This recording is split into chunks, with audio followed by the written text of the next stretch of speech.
오늘 말씀의 제목은요, 왜 의심하였느냐? 오늘 말씀의 제목은 왜 의심하였느냐라는 주제를 가지고 우리 함께 말씀을 나누고자 합니다. 우리 성도님도 어떻게 한 주 동안에 잘 지내셨나요? 이번 한 주도 정말 빨리 갔어요. 그렇죠? 달력을 보면 그거 아십니까? 오늘이 벌써 1월 셋째 주 주일이라는 거예요.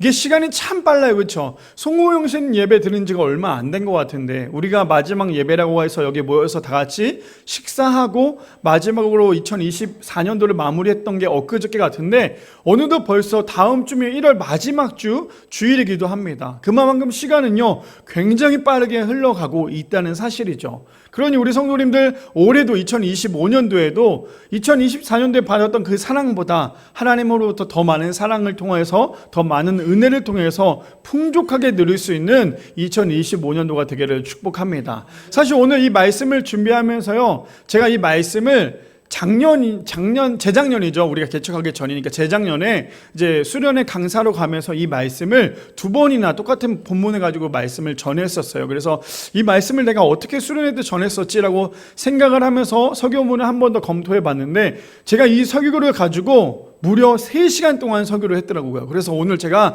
설교를 3시간 동안 할까 하다가 3시간 동안 하면 우리 성도님들이 힘드실 것 같아서 제가 오늘은 3시간 동안 하진 않겠지만 압축해서 오늘 우리가 들어야 할 말씀, 하나님께서 오늘도 이 말씀을 통해 우리에게 어떤 것을 부어주실지에 대한 그 말씀을 가지고, 물론 수련회 때 했던 말씀 그대로 전하지는 않아요. 그거랑 주제도 다르고요, 그거랑은 전혀 다르지만 오늘도 같은 본문이지만 하나님께서 오늘도 이 말씀을 통해서 우리에게 어떤 말씀을 전해주실지 저도 기대하고 우리 성도님들도 기대하셔서 오늘도 이 말씀을 통해 하나님 앞에 더욱더 가까이 갈 수 있는 우리 모든 성도님들 되시기를 축복합니다. 자, 그렇다면 오늘 말씀에 들어가기 전에요, 기독교 작가인 브루스 윌킨슨이라는 분이 이렇게 말씀하셨어요. 주님의 은총을 누리기 위해 필요한 것은 심오한 이론이 아닌 단순한 순종이다. 저는 이 말씀을 준비하면서 저 메시지가 굉장히 저에게는 도전이 되기도 했고요. 정말 저에게는 와, 맞아, 저 말이 정답이지라는 생각을 굉장히 깊이 묵상했던 것 같아요. 다시 한번 읽어드리겠습니다. 주님의 은총을 누리기 위해서 필요한 것은요, 심오한 이론이 아니래요. 무엇입니까? 단순한 뭐래요? 순종이라는 거예요. 우리가 하나님 앞에 나갈 때 가장 중요한 건 무엇인 줄 아세요? 복잡하게 머리로 뭔가를 계산하는 것이 아니라, 뭔가 내가 이것저것을 생각하고 하는 것이 아니라 하나님 앞에 우리가 나갈 것은요, 단순한 순종이라는 거예요. 그때 우리 성도님들 신앙생활하면서 어떻게 하나님 앞에 나오고 계십니까? 우리의 신앙생활은요, 이것저것 따지는 것이 아니라 하나님 앞에 언제나 단순하게 순종하며 나가야지만 우리가 하나님으로부터 모든 은혜를 받을 수 있다라는 거예요. 오늘 말씀이 나오고 있는, 우리가 너무나 잘 알고 있는 이 베드로도 마찬가지로 예수님께서 오라, 그 말 한마디에 베드로는 어떻게 합니까? 그 거친 파도 속에 뛰어내리는 장면을 우리가 볼 수 있죠.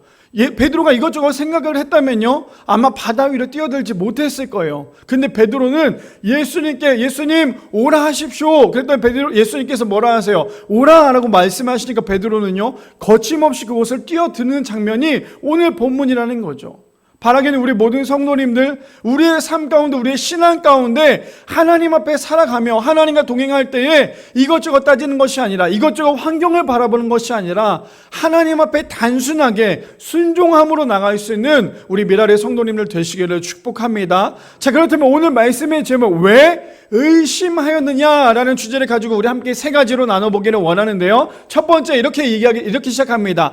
우리의 믿음의 눈은 예수님을 어떻게 보고 계시냐는 거예요. 첫 번째입니다. 우리의 믿음의 눈은요, 예수님을 어떻게 보고 계십니까? 우리 본문 볼까요? 본문 마태복음 14장 22절 말씀에 보니까 이렇게 시작을 하죠. 예수께서 즉시 제자들을 재촉하사 자기가 무리를 보내는 동안에 배를 타고 앞서 건너편으로 가게 하시고 라고 시작을 합니다. 저기 22절에 보니까요, 예수님께서 어떻게 하고 계세요?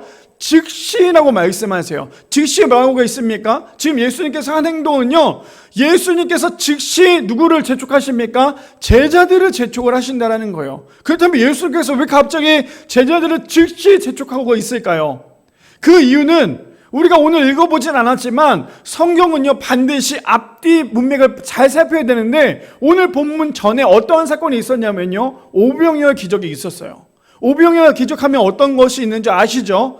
5,000명, 성인만 5,000명이고 그 밖에 모든 사람들까지 다 먹었죠. 그러니까 혹 2만 명이나 되는 사람들이 그거 안에서 다 먹었다라고 얘기를 합니다. 예수 그렇다고 해서 거기서 뭐 뷔페처럼 열렸던 것도 아니었어요. 그렇죠? 물고기 2마리와 보리떡 5개를 가지고 예수님께서 2만 명이나 되는 사람들을 먹였습니다. 그러니 사람들이 어떻게 합니까? 예수님을 향해서 슈퍼스타라고 생각을 했을 거 아니에요. 예수님이 그 기적을 보였으니 얼마나 이 사람들 놀랬겠습니까? 와, 이 사람 정말 대단한 사람이구나. 이 사람이 예수님이라는 사람 내가 소문만 들었지, 이 예수님께서 이렇게 많은 사람들을 먹였구나. 그냥 축사만 했는데, 그냥 기도만 했는데 이 많은 사람들이 그냥 먹고 간단하게 입으로 한 입 조금 먹고 끝났다는 게 아니에요. 성경에 보니까 뭐라고 얘기합니까? 그 모든 것을 먹고도, 배불리 먹고도 12광줄이나 남았다라고 이야기를 합니다. 그냥 단순히, 자 보세요. 제가 이거를 청소년 수련회 갔을 때도 이 설교를 이렇게 비유를 했어요. 만약에 지금 우리 앞에 2만 명이라는 사람이 있어요. 2만 명이라는 사람을 물고기 2마리와 보리떡 5개를 먹이려고 하여 어떻게 먹여야 될까요? 제가 얘들한테 문제를 했어요. 얘들아, 보리떡 5개와 물고기 2마리로 2만 명 어떻게 먹일래? 당연히 그 답을 낼 수 있는 사람이 없어요. 그래서 제가 우스갯소리로 그 보리떡을 잘 빚어가지고 수제비로 만들어서 최대한 불려서 한 사람씩 조금씩 먹이면 되지 않을까? 당연히 안 되죠. 그렇죠? 보리떡이 막 이만한 것도 아니었어요. 요만한 보리떡인데 그걸 어떻게 먹이겠어요? 그러니 근데 그것을 그냥 한 입씩 조금씩 베어 먹고, 요거 조금 뭐 어떤 사람은 내가 좀 양심상 그냥 혓바닥만 된 사람도 있을까? 그게 아니라 성경에는요, 모든 사람들이 그것을 배불리 먹었다라고 얘기를 해요. 그냥 단순히 혓바닥을 찌고 옆에 있는 사람은 준 게 아니라 모든 사람이 그것을 먹고 배불렸다라고 얘기를 하고 있습니다. 그게 바로 예수님의 기적이에요. 근데 중요한 건 뭔지 아십니까? 우리에게는 그게 기적이잖아요. 우리에게는 그게 말도 안 되는 기적이잖아요. 근데 예수님은 그게 기적이 아니에요. 예수님은 우리에게는 그것이 문제가 되잖아요. 예수님께서 제자들에게 얘기해요. 빨리 가서 먹을 것을 구해와라. 그랬더니 제자들이 뭐라고 얘기합니까? 예수님 말도 안 됩니다. 사람들이 이렇게 많은데 우리가 가서 어떻게 이 많은 사람들을 먹이겠습니까? 그랬더니 예수님께서 그 제자들을 불러서 다 같이 모은 다음에 예수님께서 축사하신 다음에 그것을 주시죠. 그 다음에 모든 사람들 다 배불리 먹이죠. 그게 바로 우리가 알고 있는 오병이의 기적이라는 거예요.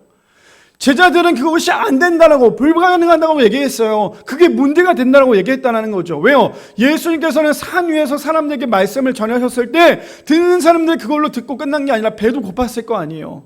그러니 예수님께서는 그 모든 사람들에게, 그 제자들은 그것이 문제라고 얘기를 했죠. 많은 사람들에게 어떻게 이것을 먹이겠습니까? 말도 안 됩니다라고 했던 그 제자들에게 문제였지만 예수님께는 문제가 되지 않는다라는 거예요. 자, 이것을 우리 신앙에 갖고 와볼까요? 우리는 문제가 있습니까? 없습니까? 어떤 사람은 아직도 해결되지 않는 그 문제 때문에 정말 매일매일 눈물 흘리며 기도하는 사람들이 있다는 거예요. 저도 마찬가지거든요. 매일매일 해결되지 않는 그 문제 때문에 하나님 이거 어떻게 하면 좋겠습니까? 라고 매일매일 기도해요. 저에게는 가장 큰 문제고 정말 눈물 흘릴 만한 그런 문제지만 하나님께는 그게 문제가 되지 않는다라는 거예요. 우리에게는 문제지만요, 하나님은 그게 문제가 되지 않는다라는 거예요. 그래서 우리가 하나님을 믿고 있는 거 아니겠습니까? 우리가 믿고 있는 그 하나님은요, 그 모든 것들이 문제가 되지 않는다라는 거예요. 자, 우리가 오늘 이 말씀에 들어가기 전에 어떤 배경인지 아시겠어요? 예수님께서 수많은 사람들, 2만 명이나 되는 그 사람들에게 먹고 배불렸어요. 그리고 난 다음에 예수님 그 자리를 떠납니다. 제자들과 함께. 그리고 오늘 본문의 22절 다시 한 번 더 띄워주세요. 이렇게 시작을 하잖아요. 예수께서 즉시 제자들을 재촉하사. 왜 재촉을 했을까요? 사람들이 제자들을 봤을 때, 예수님을 봤을 때 뭐라고 생각을 하겠어요? 이 사람은 슈퍼스타니까 얼마나 사람들이, 자, 거기 예수님께서 지금 뭔가를, 기적을 보여줬어요. 그 옆에 있었던 제자들이 어떤 마음이었을 것 같으세요? 지금 내가 모시고 있는 그 예수님께서 기적을 베풀었어요. 그러니 그 옆에 있었던 제자들은 어떤 마음이겠어요? 얼마나 의식되겠어요. 내가 믿고 있는 그 예수님이 이 정도야. 내가 지금 믿고 있는 예수님이 이 정도라고. 예수님께서, 내가 사랑하고 내가 믿고 내가 따르는 그 예수님께서 이 수많은 사람들을 먹일 수 있는 귀대한 사람이라고, 이걸 얼마나 많이 강조를 했겠어요. 그러니 사람들이 얼마나 그 제자들 향해서 부러워했겠어요. 근데 예수님은 그 제자들이 그걸로 인하여서 교만해질까봐 지금 예수님께서 한 행동은 뭐냐면요, 그 커다란 행사가 마치고 난 다음에 충분히 누릴 수 있고 즐길 수도 있었겠지만 예수님은요, 그 수많은 제자들이 그 수많은 사람들로부터 혹시나 대우받으실까봐 했던 행동이 뭐냐면요, 예수께서 즉시 제자들을 재촉하사 자기가 무리를 보내는 동안에 배를 타고 앞서 건너편으로 가게 하시고 떠나게 하신다라는 거예요. 예수님께서 제자들을 몰랐을까요? 누구보다 제자들의 마음을 잘 알았던 분이 예수님이시겠죠. 그러니 예수님은 지금 제자들을 빨리 황급히 데리고 그곳을 떠나기를 원했다라는 거예요. 왜 그럴까요? 요한복음 말씀에 보니까 그거에 대한 증거가 이렇게 나옵니다. 요한복음 말씀, 요한복음 6장 14절에서 15절의 말씀에 보니까 이렇게 얘기합니다. 그 사람들이 예수께서 행하신 이 표적을 보고 말하되 이는 참으로 세상에 오실 그 선지자라 하더라. 저 말씀, 저기 요한복음 6장 14절 15절 말씀은요, 우리가 좀 전에 봤던 오병이어 기적을 요한이 지금 보고 있는 관점에서 기록한 거예요. 그러니까 뭐라고 얘기합니까? 그 사람이 예수께서 행하신 이 표적을 보고 말하되 이는 참으로 세상에 오실 그 선지자라 하더라. 그 표적이 뭔데요? 예수님의 오병이어의 기적이었잖아요. 그 다음에 15절에 그러니까 어떻게 합니까? 그러므로 예수께서 그들이 와서 자기를 억지로 붙들어 임금으로 삼으려는 줄 아시고 다시 혼자 산으로 떠나 가시니라. 왜 예수님께서 제자들을 즉시 재촉하셨는지 아시겠어요? 예수님께서는 수많은 기적들과 이적들과 그 많은 것들을 보여주셨어요. 그렇죠? 그럼에도 불구하고 지금 이 사람들로부터 임금 삼으려고 예수님이 붙잡혀 있다라면 예수님이 하셔야 될 기적과 이적, 사역을 할 수가 없기 때문이었다는 거예요. 그러니까 지금 예수님은 어떻게 합니까? 그 커다란 행사가 끝났음에도 불구하고 난 다음에 예수님은 제자들과 함께 그 자리를 황급히 떠나더라는 거예요. 자, 이어서요, 마태복음 14장 23절에 그래서 이렇게 얘기합니다. 무리를 보내신 후에 기도하러 따로 산울에 올라가시니라. 저물매 거기 혼자 계시더니. 지금 예수님께서 어떻게 하고 계세요? 제자들을 황급히 건너편으로 보내고 난 다음에 예수님께서 한 행동이 무엇입니까? 산에 올라가십니다. 그리고 뭐 하세요? 기도하고 계신다는 거예요. 자, 만약에 우리라면 제가 재작년에 이제 그 청소년 집회를 갔다 왔어요. 충북 음성에 그 교회를 가서 청소년 아이들에게 설교를 했어요.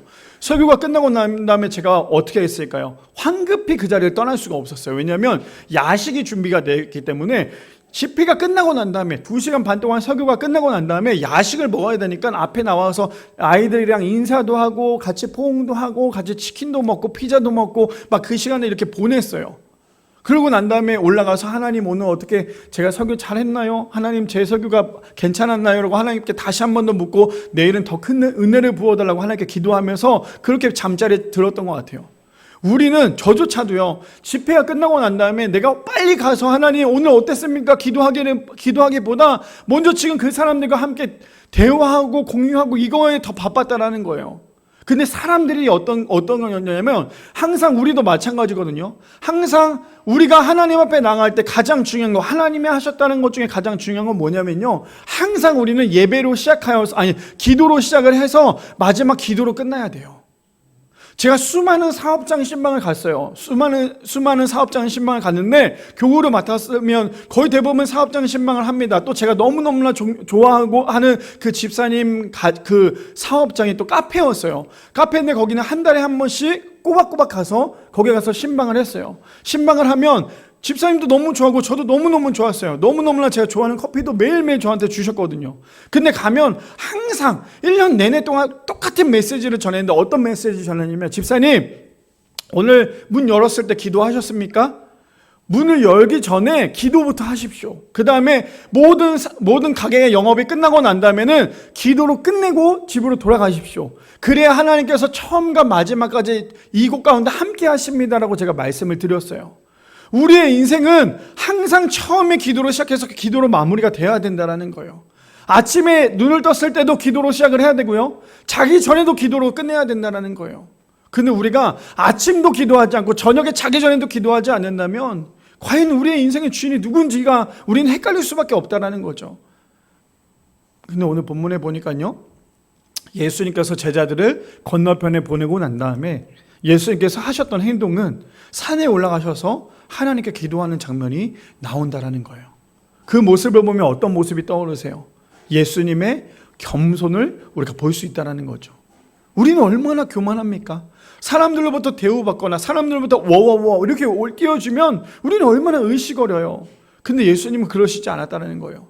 수많은 사람들 얼마나 많이 따라왔겠어요. 근데 예수님은 때마다, 예수님은 사역 때마다 하나님께 기도하셨던 분이라는 거예요. 그러니 우리도 사역할 때 우리가 해야 될 건 무엇입니까? 내 생각과 내 지혜와 내 뜻대로 하는 것이 아니라 언제나 하나님 앞에 기도하고 그것을 묻고 또 물어야 하는 것이 우리가 되어야 되지 않겠습니까? 자, 본문 이어서요. 24절에 보니까 또 이렇게 진행이 됩니다. 배가 이미 육지에서 술이나 떠나서 바람이 거스름으로 물결로 말미암아 고난을 당하더라라고 시작을 합니다. 24절에 보니까요. 배가 이제 어떻게 됐대요? 제자들이 탔던 그 배가 이제는 예수님이랑 떨어졌던 그 배가요.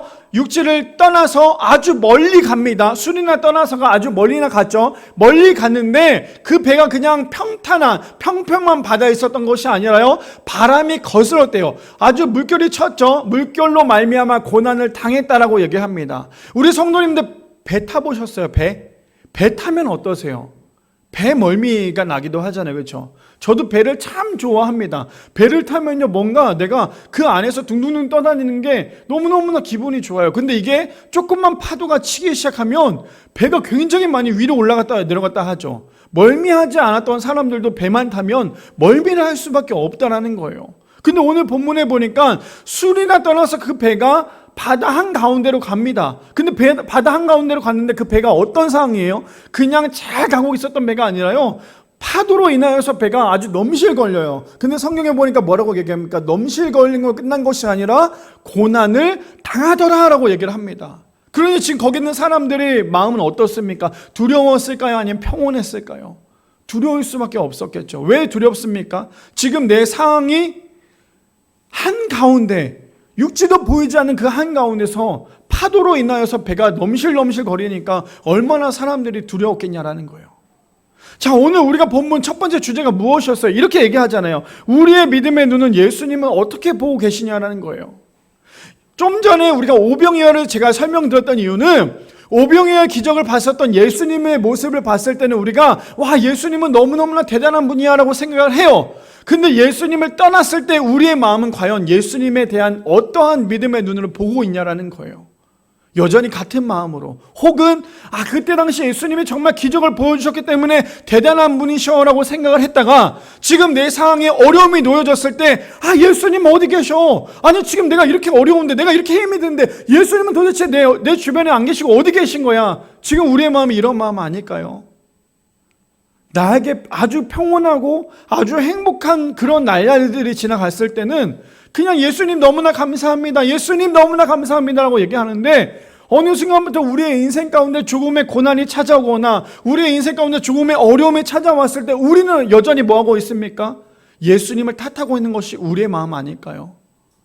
그러니 우리의 믿음은 나 혼자 있을 때, 우리의 믿음은요, 내가 고난을 당할 때, 우리의 믿음은 내가 정말 아플 때, 우리의 믿음은요, 나에게 문제가 엄청나게 커다란 문제가 다가왔을 때, 그때 진짜 우리의 믿음이 보인다라는 거예요. 그렇다면 우리 성도님들, 우리의 믿음은 어떤 믿음이십니까? 그래서 감사는요, 누구나 다 감사할 수 있잖아요. 아주 매일매일 감사할 수 있잖아요. 근데도 불구하고 우리에게 어려움이 왔을 때 그래도 감사할 수 있으십니까? 그게 믿음이라는 거예요. 나는 믿음이 너무너무 좋은 사람이야. 나는 매일매일 성경 봐. 나는 매일매일 찬양해. 나는 매일매일 기도해. 나는 항상 하나님 앞에 나가는 사람이야. 항상 그렇게 이야기하다가 내 인생 가운데 조금이나마 어려움, 아니요, 나에게는 조금이 아니죠, 굉장히 커다란 어려움이 찾아왔을 때 나의 믿음의 눈은 과연 예수님을 어떻게 보고 있느냐라는 거예요. 좀 전까지만 해도 예수님은 슈퍼스타였어요. 5,000명 이상이 되는 사람들을 먹였다라는 거예요. 그랬던 그 예수님이 떠나자 지금 내 앞에 그 넘실넘실 거리는 그 파도로 인하여서 지금 이 제자들은요, 고난을 당하고 있습니다. 그러니 고난을 당하고 있는 이 사람들의 마음은 어떻습니까? 우리가 너무나 잘 알다시피 이제 그 다음에 본문에도 계속 나오겠지만 예수님을 탓하고 있는 것이 우리의 모습 아닐까요? 바라기는 우리 모든 성도님들, 우리의 믿음의 눈은요, 우리에게 어려움이 찾아왔을 때, 우리에게 기쁨이 찾아왔을 때 우리는 언제나 동의를 해야 된다는 거예요. 항상 기쁠 때만 우리의 믿음이 좋은 믿음이 아니라 우리에게 때로는 어려움이 찾아오고 고통과 괴로움이 찾아왔을 때도 우리에게는 언제나 믿음의 눈으로 주님을 바라봐야 한다는 거예요. 그렇게 되신 우리 미랄의 성도님을 되시기를 축복합니다. 두 번째입니다. 두 번째 이렇게 얘기를 하죠. 우리는 예수님을 의심하지만 예수님은 우리를 보호해 주신다는 거예요. 두 번째로 우리는요, 예수님을 여전히 의심하고 있지만 예수님은 우리를요 믿고 보호해 주십니다. 우리 본문 볼까요? 마태복음 14장 25절 말씀에 보니까 이렇게 얘기합니다. 밤 사경에 예수께서 바다 위로 걸어서 제자들에게 오시니 라고 시작을 합니다. 저기 25절의 첫 번째 보니까요, 밤 사경이라고 얘기하는 것은 지금 우리의 시간대로 따지면 대략 새벽 4시에서 5시 그런 사이예요. 그거 아시죠? 해가 뜨기 전에 가장 어둡습니다. 아시죠? 해가 뜨기 전에 가장 어둡다라는 거예요. 근데 지금 가장 어두운 그 시간에 예수님께서 바다 위로 걸어서 제자들에게 오신다라고 얘기해요. 그냥 예수님께서 헤엄쳐 오는 것도 아니고 배를 타고 오는 것도 아니고 예수님께서 지금 하는 것이 무엇입니까? 바다 위로 걸어서 제자들에게 오십니다. 저는 저 25절을 묵상하면서 얼마나 눈물이 났는지 몰라요. 그래서 제가 오늘 두 번째 주제도 이 주제였어요. 무엇입니까? 우리는 예수님을 여전히 의심하고 있지만 예수님은 우리를 믿고 보호해 주신다라는 거. 왜 그런지 살펴볼까요? 25절을 읽기 전에 우리 좀 전에 24절에 보니까 그 배가 술이나 멀어져서 바다의 한가운데 있죠. 근데 배가 물로 인하여 넘실넘실 거리니까 거기 있는 제자들이 어떻게 되고 있어요? 성경에 보니까 고난을 당하더라라고 얘기해요. 그 고난을 당하고 있는 그 모습을 누가 그 모습을 보고 있을까요? 지금 그 제자들이 고난을 당하고 있는 그 모습을 누가 보고 있을까요? 예수님이 보고 계신다라는 거예요. 그러니 고난 당하고 있는 그 제자들을 향해서 예수님이 지금 뭐하고 계세요? 야, 빨리 돌아와. 그거 안 돼. 그거 위험해. 빨리빨리 돌아와. 예수님께서 그렇게 말씀하신 것이 아니라 지금 고난 당하고 있는 그 제자들을 향해서 예수님은 지금 뭐하고 계십니까? 제자들을 향해서 물 위를 걸어서 제자들에게 갑니다. 제가 왜 저 본문을 보면서 왜 그렇게 눈물이 났냐면요, 우리는 항상 그러잖아요. 내가 너무너무나 고난을 당했을 때 예수님 어딨냐고 우리는 항상 원망하고 항상 예수님을 의심하잖아요. 근데 성경에 보니까요, 우리의 고난 당했을 때 예수님은 항상 우리 가운데 오신다라는 거예요. 우리가 항상 고난 당하면서 슬퍼하고 괴로워하고 눈물을 흘릴 때 예수님은요 우리 가운데 먼저 찾아오신다라는 거예요. 그래서 우린 절대 사람으로부터 위로받으려고 하면 안 돼요. 왜요? 나를 구원하시고 나와 함께 하신 예수님이 우리의 고난을 누구보다 더 잘 아시기에 우리 가운데 찾아오신다라는 거죠. 그러니까 그 바다 한가운데 넘실넘실 거리는 그 어두운 가운데 햇빛조차 하나도 없는 그 밤 바다에 예수님께서 하셨던 행동은요, 너무너무나 사랑하는 제자들을 향해서 바다 위를 걸어서 제자들에게 오십니다. 그래서 우리의 인생에 우리가 어느 곳에 있든지 간에 예수님은요 우리에게 오신다라는 거예요. 우리가 바다 한가운데 누구도 찾아오지 못해요. 바다 한가운데 그 밤에는. 근데 예수님은요 우리를 너무나 사랑하시기에 그 옷 가운데 찾아오신다라는 거예요.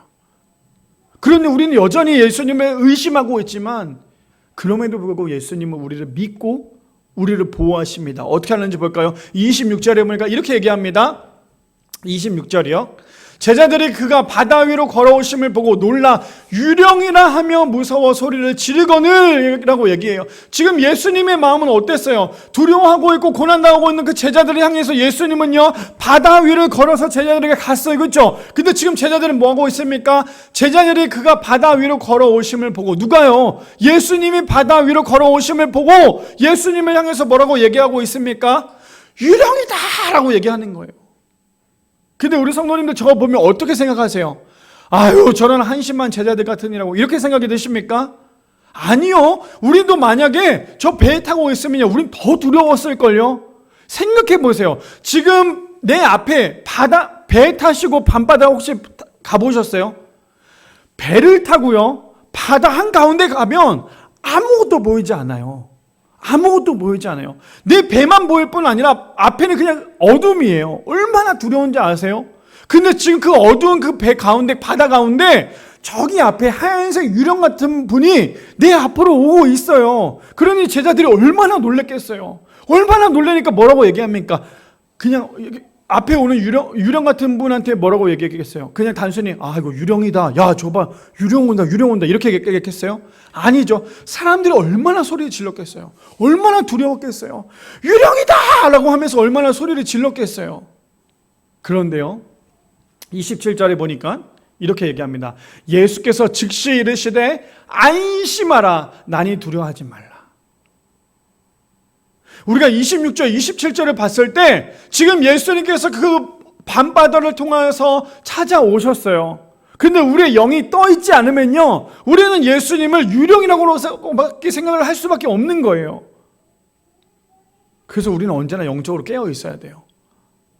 예수님이 나에게 어떤 은혜를 주시지? 예수님이 오늘도 나에게 어떤 은혜를 부어주시고 계시지? 우리가 언제나 영적으로 깨어 있으면요 예수님의 은혜를 경험할 수 있어요. 근데 우리가 영적으로 깨어있지 않으면 그것이 예수님의 은혜인지 아닌지를 전혀 파악을 할 수 없는 거예요.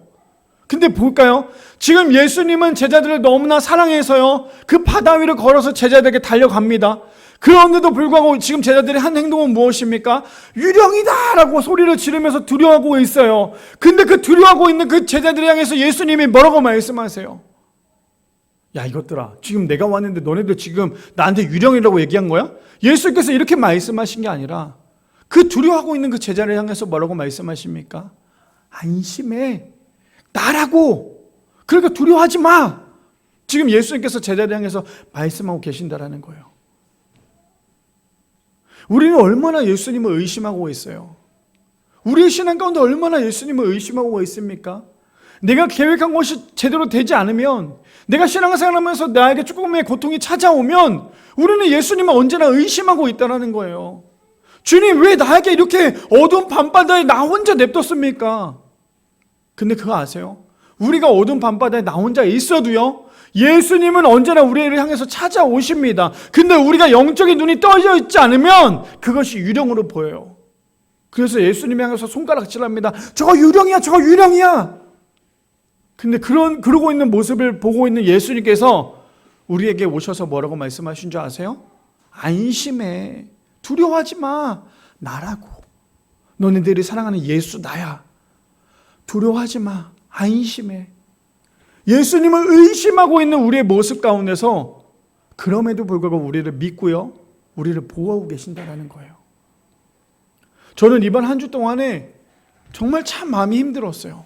그냥 이번 한 주 동안에 살아가면서 이 말씀을 묵상을 하면서 사실 이 말씀이 저는 원래 보통 월요일날 본문을 정해놓고 월요일부터 말씀을 준비하는데 이 본문이 수요일날 정해졌어요.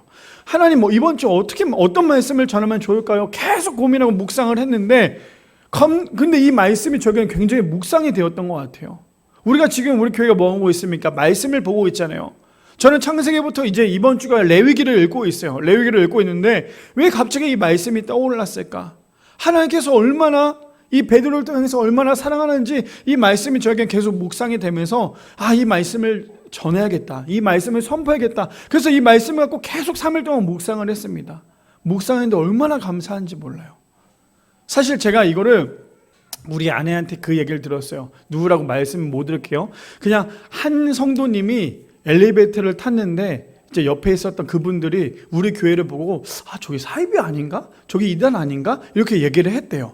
그래서 너무 화가 나서 이거를 어떻게 할까 하다가 이제 저희 아내한테 얘기를 해서 저희 아내가 저한테 얘기를 했어요. 이렇게 얘기를 했대라고 얘기를 했어요. 저의 마음이 어땠을 것 같으세요? 와, 어떻게 우리 교회를 이단으로 볼 수가 있을까? 어떻게 그럴 수가 있을까? 이런 마음이 들었겠어요? 아니요, 저는 저희 아내한테 되려 이렇게 얘기를 했어요. 그래? 우리 교회가 그럼 이제 사람들이 조금 보기 시작한 거야?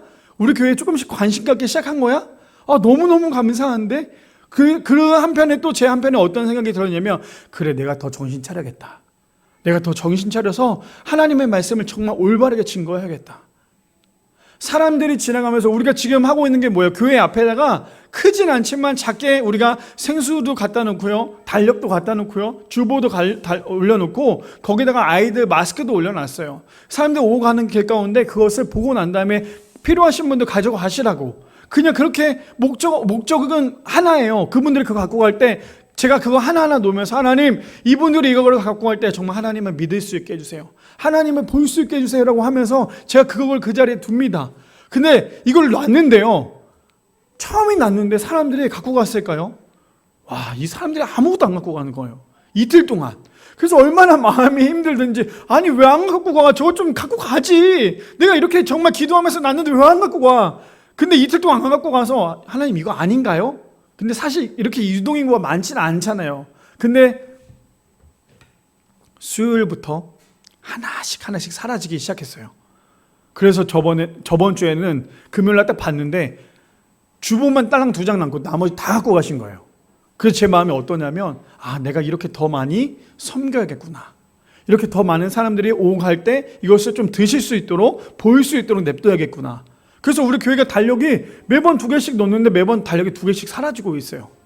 제가 왜 갑자기 이런 생각이 드냐면, 제가 이번 한 주 동안에 그 이야기를, 우리 아내로부터 들었던 그 이야기를 들으면서 얼마나 많은 묵상을 했겠어요. 묵상을 하면서 하나님께서 말씀하셨던 게 뭐냐면, 제가 오늘 사실은 그것 때문에 이번 한 주 동안 힘들었는데, 오늘 저기 앞에 앉아서 우리 이현 성도님이 찬양하는데 그 찬양 때문에 제가 얼마나 은혜가 되는지 몰라요. 아, 나는 왜 이렇게 힘이 들까? 어쩜 이렇게 성도님들 한 명도 오지 않을까? 이렇게 혼자만의 좌절을 느끼고 있을 때 오늘 찬양을 통해서, 맞아, 하나님께서 이러려고 우리를 이국 가운데 보내주셨는데, 하나님께서 이러려고 우리를 보내주셨는데 왜 아직도 나는 조급해하고 있을까? 그런 생각에 이번 한 주 동안에 참 힘들었던 것 같아요. 근데도 오늘 찬양하면서 하나님께서 또 예배 가운데 회복을 시켜주더라는 거예요. 어쩌면 제자들이 저런 마음이지 않았을까요? 분명히 예수님과 함께 했을 때는 얼마나 으시으시고 어렵겠어요.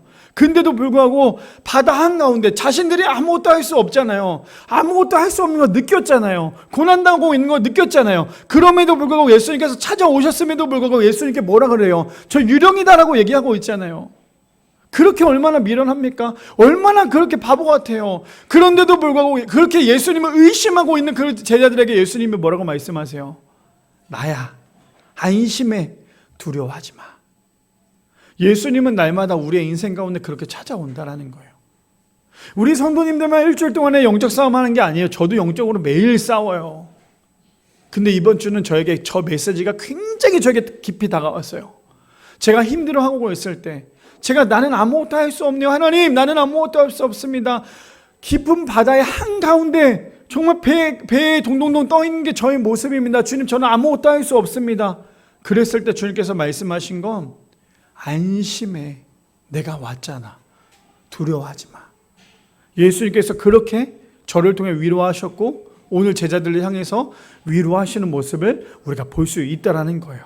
그뿐 아닙니다. 그리고 난 다음에 28절에 보니까 베드로가 등장을 합니다. 예수님께서 오셨는데 베드로가 예수님께 이렇게 얘기하죠. 주여, 만일 주님이시거든 나를 명하사 물 위로 오라 하소서 하니라고 얘기합니다. 잘 들어보세요. 잘 들어보세요. 좀 전에 27절에 예수님께서 뭐라고 말씀하셨어요? 안심하라, 나니 두려워하지 말라라고 얘기하셨어요. 예수님께서 제자들에게 저 말씀하셨을 때 뭐 어떻게 말씀하셨을 것 같으세요? 얘들아, 안심해, 두려워하지 마. 그냥 이렇게 소곤소곤 얘기하셨을까요? 우리가 상황을 좀 살펴봐야 돼요. 상황이 어떻습니까? 거친 파도가 일어난다는 건 소리가 클까요, 작을까요? 바다는요, 아주 고요해도 소리가 나요. 근데 파도가 넘실넘실거리면 정말 귀가 아플 정도로 엄청나게 시끄러웠겠죠. 근데 그 엄청나게 시끄러운 그 상황 가운데 예수님께서 말씀하셨던 건 안심하라, 나니 두려워하지 말라라고 얘기를 합니다. 예수님께서 그 얘기를 했는데 더 놀라운 건 뭔지 아세요? 거기 있던 수많은 사람들 중에, 물론 다른 사람들도 들었겠지만 그 중에 예수님의 음성을 들은 사람이 있어요. 누굽니까? 바로 베드로라는 거예요. 우리도 마찬가지예요. 살아가면서 우리에게 인생의 삶의 소음이 얼마나 많아요. TV 소리, 음악 소리, 이것저것 소음이 얼마나 많습니까? 근데 예수님은 언제나 그 소음 가운데 우리에게 말씀하세요. 근데 우리는 그 소음 가운데 예수님의 음성을 들어야 된다는 거예요. 근데 여전히 듣지 못하면 베드로가 아니라 그 밖에 다른 사람이 될 수밖에 없어요. 근데 예수님의 음성을 들었던 베드로가 이렇게 말합니다. 베드로가 대답하여 이르되, 주여 만일 주님이시거든. 자, 베드로가 대답하여 이르되라는 건 뭐예요? 예수님께서 말씀하셨던 그 말씀을 들었다는 거잖아요. 그렇죠? 베드로가 대답하여 이르되 주여 만일 주님이시거든. 지금 앞에 놓여져 있는 유령 같은 존재처럼 보이지만 만약에 그 유령이 주님이라면, 예수님이라면 나를 명하사 물 위로 오라 하소서. 베드로의 아주 담대한 믿음이었어요. 예수님 앞에, 예수님이라면요, 저를 이 땅 가운데, 저를 저 바다에 뛰어내리게 수 있도록 저를 오라고 말씀하십시오. 그랬더니 어떻게 합니까? 29절에 예수님께서 이렇게 행동을 하십니다. 29절이요. 오라 하시니 베드로가 배에서 내려 물 위로 걸어서 예수께로 가되 라고 얘기합니다. 상상해 보세요. 우리 성도님들 물 위 걸어보신 적 있으세요? 물 위로 걸을 사람 아무도 없어요. 그렇죠? 베드로가 어떤 사람인지 아십니까? 베드로가 어떤 사람이요? 예수님의 수제자이지만 베드로가 예수님을 어떻게 해요? 닭이 3번 울기 전에 예수님을 부인했던 사람이에요. 나는 절대 예수님을 떠나지 않겠습니다. 나는 예수님과 함께 죽을지언정 예수님을 떠나지 않겠습니다 라고 했던 그 베드로였어요. 근데 예수님께서 오라라고 하니까 베드로가 어떻게 합니까? 물 위로 뛰어들어요. 근데 베드로가 물 위로 뛰어들었지만 어떻게 돼요? 금방 물에 빠지고 말아요. 근데 우리가 그걸 봤을 때 저 주변에 있는 사람들이, 배 위에 있었던 사람들이 베드로 봤을 때 어떤 생각이 들겠어요? 아, 제발 왜 예수님께서 오라고 한다고 왜 뛰어들어가지고 왜 물에 빠지고 난리야? 이렇게 했을 거 아니에요. 우리가 봤을 때는 베드로가 물 위를 얼마나 걸었는지 아무도 알 수 없어요. 근데 놀라운 사실은 뭔지 아십니까? 성경에서요, 베드로만 물 위로 걸었어요. 베드로가 대단해서 물 위로 걸었을까요? 아니에요. 예수님께서 오라. 근데 베드로는 예수님께서 오라고 얘기하니까 이것저것 따진 것이 아니라 정말 단순하게 순종해서 그냥 배 위에 껑충 뛰어서 물 위로 걷습니다. 예수님이 어떤 분인지 아시겠어요?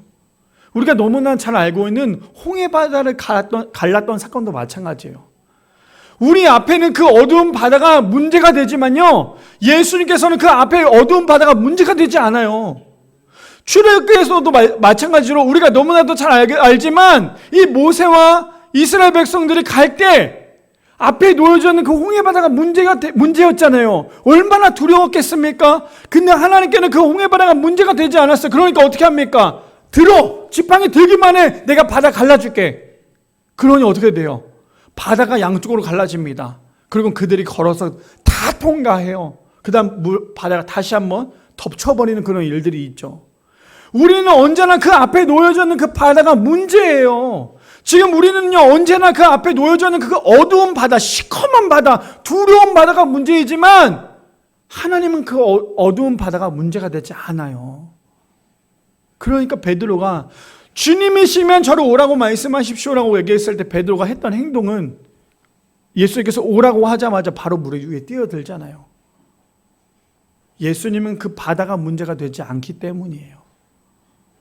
바라기는 우리 모든 성도님들, 오늘 두 번째 주제가 무엇이었습니까? 우리는 예수님을 의심하지만 예수님은 우리를 믿고 여전히 보호하고 계신다는 거예요. 그래서 잠언 3장 24절 26절에 보니까 이렇게 얘기합니다. 내가 누울 때 두려워하지 아니하겠고 내가 누운 즉 내 잠이 달리로다. 25절이요. 너는 갑작스러운 두려움도 악인에게 닥치는 멸망도 두려워하지 말라. 왜요? 26절에 이렇게 얘기하고 있기 때문이에요. 대저 여호와는 내가 의지할 이신이라 내 발을 지켜 걸리지 않게 하시리라. 하나님이 우리를 여전히 보호하고 계십니다. 하나님이 여전히 우리와 함께 하십니다. 이것을 믿는 우리 미랄의 성도님들 되시기를 축복합니다. 우리는 여전히 예수님을 의심하고 있지만 그 의심하고 있는 모습 가운데서도 예수님은 우리를 여전히 믿고 우리를 보호하고 계신다는 거. 그래서 우리는 예수님을 믿어야 된다는 사실을 기억하는 우리 모두가 되기를 축복합니다. 마지막 세 번째입니다. 이렇게 얘기하죠. 우리는 예수님을 찾을 때 나의 인생은 회복이 된다는 거예요. 마지막 우리는요, 예수님을 찾을 때, 예수님을 진정으로 찾을 때 나의 인생은 완전히 회복이 됩니다. 우리 본문 볼까요? 마태복음 14장 30절 말씀해 보니까 이렇게 시작합니다. 바람을 보고 무서워 빠져가는지라 소리를 질러 이르되 주여 나를 구원하소서 하니 라고 얘기를 합니다. 지금 어떤 상황인지 아시겠어요? 29절에는 뭐 어떻게 하고 있어요? 예수님께서 오라라고 얘기하니까 베드로가요 바다 위로 뛰어들었어요. 그리고 예수님을 향해서 걸어가고 있습니다. 그랬던 베드로가 30절에 어떤 일이 벌어져요? 분명히 예수님께서 오라고 얘기했을 때 바다 위로 걸어갔던 그 베드로가 지금 30절에는 완전히 반전이에요. 어떤 반전입니까? 바람을 보고 무서워 빠져가는지라. 지금 베드로는요 예수님만 보고 걸어갔으면 바다에 빠질 일이 없어요. 지금 베드로는요 예수님께서 오라고 말씀하셨기 때문에 그 바다를 걸어서 예수님을 향해서 가기만 하면 빠지지 않는다는 거예요. 근데 지금 베드로를 물속에 빠지게 했던 게 뭔지 아십니까?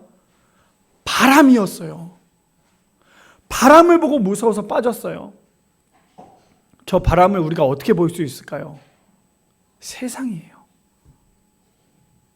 우리는 예수님을 바라보고 예수님만 보고 걸어가면요 우리는 그 인생 가운데 절대 빠지지 않아요. 근데 우리가 예수님을 바라보지 않고 양옆에 놓여져 있는 세상을 바라보니까요 우리가 물속에 빠질 수밖에 없는 거예요. 베드로가 지금 예수님을 뛰어들었을 때 잘 보세요. 베드로가 지금 바다 위로 뛰어들었을 때 바다의 상황이 잔잔했을까요? 아니에요. 똑같이 넘실넘실 거렸어요. 그 넘실넘실 거렸는데 베드로는 예수님을 봤기 때문에 예수님을 향해서 걸어갔어요. 상황은 변하지 않아요. 이해되세요? 우리의 인생도요 상황은 변하지 않아요. 근데 그 변하지 않은 상황 가운데 우리가 예수님을 바라보고 있으면 빠지지 않아요. 근데 우리가 변하지 않은 상황 가운데 예수님을 바라보지 않으니까 우리가 물에 빠질 수밖에 없는 거예요. 이해되십니까? 우리의 인생은 상황이 변하지 않아요. 여전히 우리의 인생은 넘실넘실거리는 파도예요. 근데 그 파도 가운데 우리가 예수님을 바라보고 걸어가느냐? 근데 그 파도가 뭐예요? 문제예요. 우리의 인생 가운데 문제라고요. 어떤 분은 건강일 수 있고요. 어떤 분은 아무리 몇 년 동안 도전했지만 되지 않았던 문제일 수도 있어요. 근데 그 문제를 바라보면요. 그 건강을 바라보면 예수님 앞에 갈 수가 없어요. 근데 그 문제가 아니라 그 건강이 아니라 예수님을 바라보면 걸어갈 수 있다는 거예요. 저는 이 말씀에 우리 성도님들의 삶 가운데 깊이 묵상되기를 소망합니다. 우리의 상은 절대 변하지 않아요. 우리의 상은 하루아침에 완전히 변하지 않아요. 그럼에도 불구하고 우리가 바라봐야 될 건 예수님이라는 거예요. 그래서 어떻게 돼요? 빠져버립니다. 두려워서 빠지죠. 그러니까 베드로가 어떻게 해요? 소리를 지릅니다. 소리 질러 이르되 주여 나를 구원하소서라고 외치죠. 누구에게요? 예수님께 얘기를 합니다. 예수님 제가 지금 물에 빠졌습니다. 주님 나를 좀 살려주십시오라고 지금 예수님을 향해서 소리를 지릅니다. 근데 놀라운 건 뭡니까? 31절에 이렇게 얘기합니다. 예수께서 또 뭐라고 얘기해요? 즉시라고 얘기해요. 즉시 손을 내밀어 그를 붙잡으시며 이르시되 믿음이 작은 자여 왜 의심하였느냐 하시고. 자, 이거를 다시 한 번 더 풀자면 우리 이렇게 하면 좋을 것 같아요. 우리의 상황은 변하지 않아요. 우리의 상황은 여전히 문제와 해결되지 않은 것들이 가득해요. 근데 그 가운데 우리가 앞으로 가다가 그것 때문에 우리가 옆으로 넘어졌어요. 쓰러졌어요. 근데 쓰러졌을 때 그걸로 끝나면 안 돼요. 우리가 해야 될 것은 쓰러졌을 때 바로 소리 질러야 돼요. 뭐라고요? 주님 나를 살려주십시오. 주님 나를 구원하십시오라고 소리를 질러야 된다는 거예요. 베드로처럼. 그럼 예수께서 어떻게 하십니까? 즉시 손을 내밀어 베드로를 잡듯이 우리가 넘어져 있는 우리의 모습을 보고 우리를 붙잡아 주신다는 거예요. 이해되십니까? 믿으십니까? 그래서 자꾸만 우리에게 문제가 찾아왔을 때 제발 주저앉아 있지 마세요.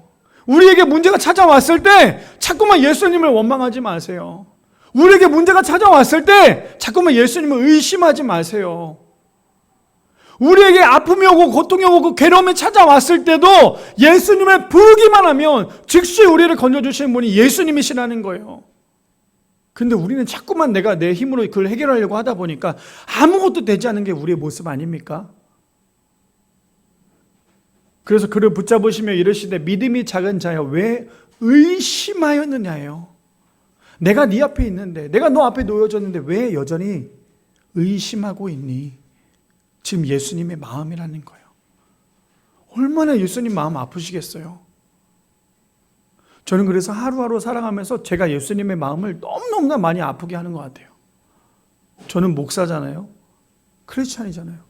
예수님을 믿는 사람이잖아요. 그럼에도 불구하고 매일매일 예수님의 마음을 아프게 해요. 나에게 해결되지 않은 그 문제로 인하여서, 나에게 해결되지 않은 그 문제로 인하여서 매일매일 예수님을 의심하고 예수님의 마음을 아프게 해요. 근데 예수님은 항상 저에게 말씀하세요. 이 믿음인 작은 애야, 왜 아직도 넌 나를 의심하고 있냐? 내가 다 해준다니까? 내가 너의 문제를 다 해결해 준다니까? 그거 기다릴 수 없어? 내가 너 때문에 죽었는데, 내가 너 때문에 널 구원하기 위해 이 땅 가운데 왔는데, 너 아직도 내 마음을 모르겠어? 너 아직도 내 상황을 모르겠니? 너 아직도 나의 능력을 모르겠니? 왜 너는 아직도 나를 의심하고 있니? 너의 그 문제는 나에게 문제가 되지 않은데. 예수님이 오늘도 저에게 그런 말씀을 주신다는 거예요. 우리 성도님들에게도 이 메시지가 강하게 마음에 심겨져야 돼요. 우리가 아무것도 할 수 없을 때 예수님은 여전히 우리와 함께 하시고 우리의 모든 문제를 해결하시는 분이시라는 거예요. 32절에요. 그래서 이렇게 얘기합니다. 배에 함께 오르매, 누가요? 예수님이 배에 함께 오릅니다. 예수님이 배에 함께 오르니까 이제야 어떻게 돼요? 거칠었던 그 파도가, 그 바람이 그쳐버립니다. 그래서요, 예수님이 우리와 함께 있어야지만, 예수님이 우리의 인생 가운데 있어야지만 우리의 거친 파도가 멈출 수 있는 거예요. 자꾸만 내가 내 힘으로 바람을 멈추려고 하게 하지 마세요. 예수님이 나와 함께 하셔야지만, 예수님이 나와 동행하셔야지만 지금 내 상황 가운데 놓여져 있는 그 모든 파도와 바람이 그칠 수 있다라는 거예요. 그랬더니 거기 있던 모든 사람들이 어떤 고백을 합니까? 33절에요. 이런 고백을 합니다. 배에 있는 사람들이 예수께 절하며 이르되 진실로 하나님의 아들이로소이다 하더라. 언제까지 우리 성도님들 예수님의 기적을 봐야지만 예수님을 믿으시겠습니까? 언제까지 예수님께서 우리의 문제를 해결해 주셔야지만 예수님을 믿으시겠습니까? 우리 오늘도 살아있잖아요. 오늘 우리도 살아 숨쉬고 있잖아요. 이것만으로도 이미 예수님께서 우리와 함께 한다는 거 모르시겠어요? 그 수많은 사람들이 이제야 예수님께서 배에 오르시고 파도와 바람이 멈춘 걸 보고 난 다음에 예수님께 고백을 하는 거예요. 하나님의 아들이시군요. 하나님의 아들이시군요. 그런 고백을 하고 있는 게 이 수많은 사람들이라는 거예요. 우리 성도님들도 우리의 문제가 해결되지 않는다 해도, 우리의 상황이 변화되지 않는다 해도 절대로 예수님을 의심하지 않기를 소망합니다. 왜요? 예수님은 그 문제 가운데서도 우리와 함께 하시기 때문이에요. 자, 이제 미가서 7장 말씀 읽고 마칠게요. 미가서 7장 7절에서 8절 말씀에 보면 이렇게 얘기합니다. 오직 나는 여호와를 우러러보며 나를 구원하시는 하나님을 바라보나니 나의 하나님이 나에게 귀를 기울이시리로다. 8절이요. 나의 대적이여 나로 말미암아 기뻐하지 말지어다. 나는 엎드려 들지라도 일어날 것이요 어두운 데 앉아 있을지라도 여호와께서 나의 빛이 되실 것임이로라. 우리의 인생은 어두운 가운데 있다 할지라도 하나님이 우리의 빛이 되신다는 거예요. 우리의 인생 가운데 아무것도 해결되지 않는 그 어두운 가운데 있다 할지라도 하나님은 우리의 인생 가운데 빛이 되시고 우리의 인생 가운데 모든 것을 해결해 주시는 분이 하나님이시라는 거예요. 마지막 세 번째 주제가 무엇이었습니까? 우리는 예수님을 찾을 때, 예수님을 찾고 또 찾을 때 우리의 인생은 어떻게 된다고요? 완전히 회복되어진다는 거예요. 바라기는 우리 미랄의 성도님들, 우리의 인생 가운데, 우리 환경 가운데 어떤 것도 변화되지 않는다 할지라도 우리는 언제나 예수님을 찾고 기적이 우리 가운데 없다 할지라도 그럼에도 불구하고 예수님을 찾고 또 찾아 우리의 인생 가운데 예수님으로 인하여 회복되어질 수 있는, 예수님으로 인하여 완전히 회복될 수 있는 사랑하는 우리 미랄의 성도님들 되시기를 축복합니다.